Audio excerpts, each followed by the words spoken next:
அனைவருக்கும் வணக்கம். புத்துயிர் வருமா கோவை விமான நிலைய விரிவாக்க திட்ட பணிகள் அப்படிங்கிற தலைப்புல தான் இன்னைக்கு நம்ம ஒரு வீடியோ பார்க்க இருக்கோம்.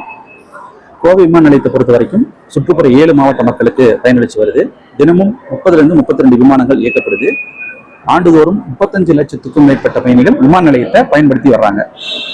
இத்தகைய முக்கியத்துவம் வாய்ந்த விமான நிலையத்தை விரிவாக்க திட்ட பணிகள் மேற்கொள்வதற்கு 2006 பேச்சுவார்த்தை தொடங்கப்பட்டு 2010 திமுக ஆட்சி காலத்துல 627 ஏக்கர்ல திட்டத்தை செயல்படுத்துறதுக்கு அரசாணை வெளியிடப்பட்டது.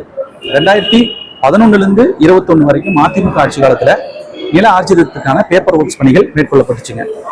2018 காலகட்டங்கள்ல ஒரு குறிப்பிட்ட நிதி ஒதுக்கீடு செய்யப்பட்டு திட்டம் துரிதப்படுத்தப்பட்டுச்சு. 2021 திமுக ஆட்சி மீண்டும் பொறுப்பேற்ற பின் முன்னாள் முதல்வர் திரு ஸ்டாலின் அவர்கள் இத்திட்டத்தின் முக்கியத்துவத்தை உணர்ந்து 2400 கோடிக்கு மேல நிதி ஒதுக்கீடு செய்து நிலங்கள் எல்லாம் ஆர்ஜிதம் பண்ணி விமான நிலைய ஆணையத்துக்கு ஒப்படைச்சிட்டாங்க. அதன் பேர்ல இப்ப விமான நிலைய ஆணையமும் முதல் கட்டமா காம்பவுண்ட் சுவர் கட்டும் பணிகளை தொடங்கியிருக்காங்க. ரன்வேக்கு இப்ப இருக்க ரன்வேக்கு எக்ஸிஸ்டிங்கா பேரலா மறுபுறம் பிரம்மாண்ட முறையில 2200 கோடி மதிப்பீட்டுல வருகை புறப்பாடு கட்டிடம், ரன்வே எக்ஸ்பென்ஷன், வைடர் பாடி ஏர்கிராப்ட்ஸ் எல்லாம் தரையிறங்கக்கூடிய வகையில கட்டமைப்பு ஏற்படுத்துறது உள்ளிட்ட பயணிகளுக்கு இன்டர்நேஷனல் பேருக்கு அந்த தர அந்தஸ்துக்கு ஏற்ப என்னென்ன வசதிகள் வேணுமோ எல்லாத்தையும் செய்து வருவதற்கு பல்வேறு ப்ராஜெக்ட்ஸை ரெடி பண்ணி ரெடியா வச்சிருக்காங்க. அதுல ஒரு சிலருக்கு டிசைன் அப்ரூவல் வாங்கியும் தயாரா இருக்கு.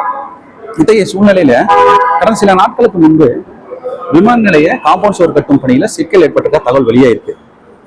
ஏற்கனவே 20 வருஷமான நிலையில இந்த திட்டம் நிறைவடையாமல் இருக்கிறது பயணிகள் மற்றும் தொழில்துறையினர் மத்தியில மிகுந்த அதிருப்தி ஏற்படுத்திய நிலையில மறுபடியும் சிக்கல் ஏற்பட்டு திட்டம் முடங்கக்கூடிய சூழல் உருவாகி இருக்கிறது.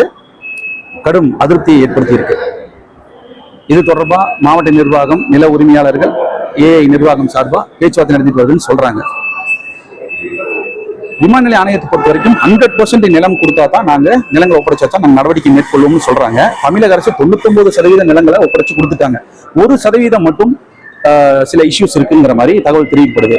எனவே தமிழக முதல்வர் திரு விஜய் அவர்கள் இப்பிரச்சனையில் தலையிட்டு கோவை மாவட்ட நிர்வாகத்துடன் இணைந்து அந்த 1% இருக்கக்கூடிய பிரச்சனைக்கும் தீர்வு கண்டு கோவை விமான நிலைய விரிவாக்க திட்ட பணிகள் விரைந்து நிறைவேற்ற தமிழக அரசு சார்பில் அனைத்து ஒத்துழைப்பையும் வழங்க வேண்டும் என்பது பயணிகள் மற்றும் தொழில்துறையினரோட முக்கிய கோரிக்கையா இருக்கு. மறுபுறம் விமான நிலைய ஆணையமும் கோவை விமான நிலைய வளர்ச்சிக்கு தேவையான அனைத்து கட்டமைப்பு வசதிகளையும் விரைந்து செயல்படுத்த வேண்டும் என பயணிகள் மற்றும் தொழில்துறையை வலியுறுத்தியிருக்காங்க. சிக்கல் இல்லாம விரைந்து இந்த திட்டம் செயல்படுமா என்பதை பொறுத்திருந்துதான் நம்ம பார்க்கணும். நன்றி.